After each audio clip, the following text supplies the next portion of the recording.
Un autre élément essentiel de l'ordinateur est le disque dur.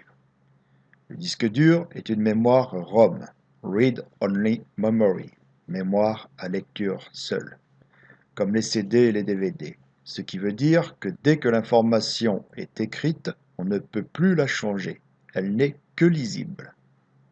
Sur un CD ou DVD, on écrit la musique, des photos. Dès que le CD et DVD est gravé, on ne peut plus revenir sur l'image ou la musique gravée. C'est pareil sur un disque dur. Vous allez me dire, oui, mais pourtant on peut modifier un fichier MP3, ou Word, ou d'Excel, une photo par exemple. En fait, c'est la RAM qui va travailler la modification et remplacer le fichier original par le fichier retravaillé. Le disque dur ou le CD-DVD ne font que le stocker. Seuls les CDR-W et DVD-RW peuvent être effacés et ce en totalité. Mais le fichier sera toujours travaillé par la RAM. Il existe plusieurs formats de disques durs. Les 2 pouces et demi, les 3 pouces et demi, les eMMC, les flash disks, les SSD et les hybrides, qui reprennent les HDD et les SSD. Les 2 pouces et demi sont destinés aux PC portables, les 3 pouces et demi aux PC type tour. Les flash disks se trouvent dans les clés USB. Les eMMC sont une sorte de flash disk, mais utilisés dans les netbooks ou les GPS par exemple. Les SSD sont des formats de 2 pouces et demi ou 3 pouces et demi et de technologie flash disk. Les hybrides sont composés en deux parties, une en SSD et une en disque dur normal, et tout cela dans le même boîtier. Il existe trois types de connectivité pour les disques durs internes, l'IDE, appelé aussi ATA ou PATA, le SATA et le SCSI. Le SCSI, nous le trouvons dans les serveurs d'entreprise, comme les data centers. L'IDE est quasiment disparu. Le SATA est la nouvelle norme actuelle. La capacité d'un disque dur est exprimée en gigaoctets ou téraoctets. Un disque dur de 500 gigaoctets représente 500 milliards d'octets. Un téraoctet représente 1 million de milliards d'octets. On trouve aujourd'hui des disques durs de 40 gigaoctets à 8 téraoctets.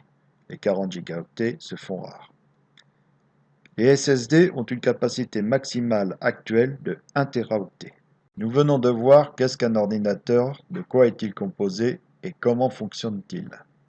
Que pouvons-nous dire en conclusion sur l'ordinateur? Déjà qu'on a besoin de périphériques d'entrée et de sortie afin de pouvoir donner des instructions de calcul et voir le résultat de ces derniers. Qu'un ordinateur peut être comparé à une entreprise. En effet, dans une entreprise, nous avons le directoire.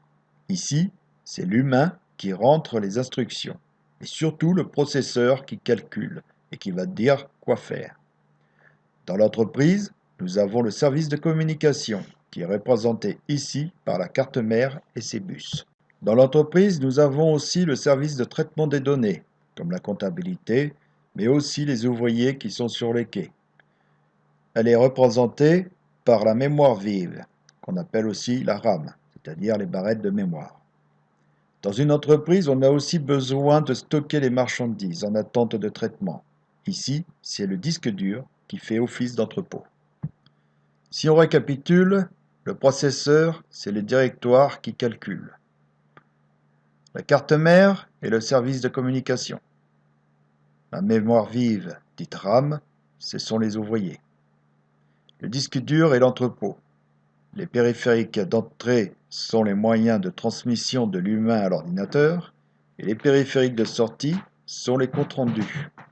Un PC portable est quasiment identique à ce qu'on vient de voir pour un PC en tour, sauf que l'écran, le clavier et le touchpad qui sert de souris sont incorporés dans un même boîtier. Je rappelle aussi qu'il est tout à fait possible d'utiliser un écran PC en plus ou indépendamment de l'écran incorporé. Idem pour le clavier et une souris. À la différence d'un PC tour, l'alimentation du PC portable est externe, reliée au secteur par un transformateur 220 volts 12 volts.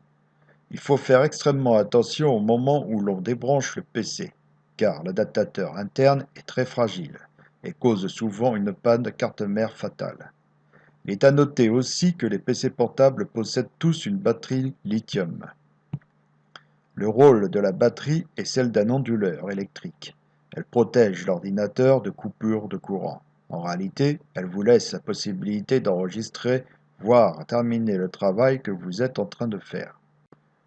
Mais il faut savoir que la batterie lithium est composée de plusieurs compartiments, souvent 4 ou 6, et que si celle-ci reste continuellement branchée au secteur, elle se détériore. Par conséquent, il faut brancher le PC portable pour charger la batterie.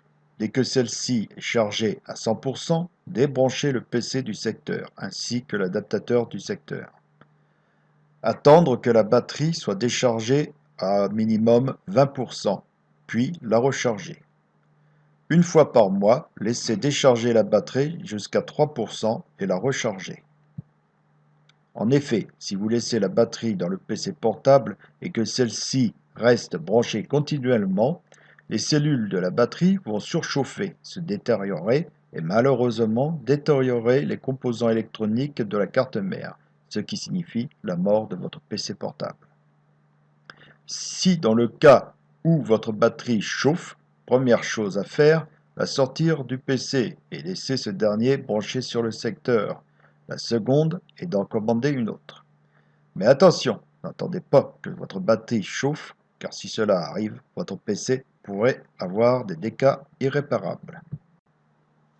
Mon conseil est de débrancher le PC portable dès que la batterie arrive à 100% de charge, d'enlever la batterie si celle-ci chauffe de trop, de ne pas utiliser votre PC posé sur une couverture, un coussin, un canapé cuir ou tissu, ou même sur vos genoux.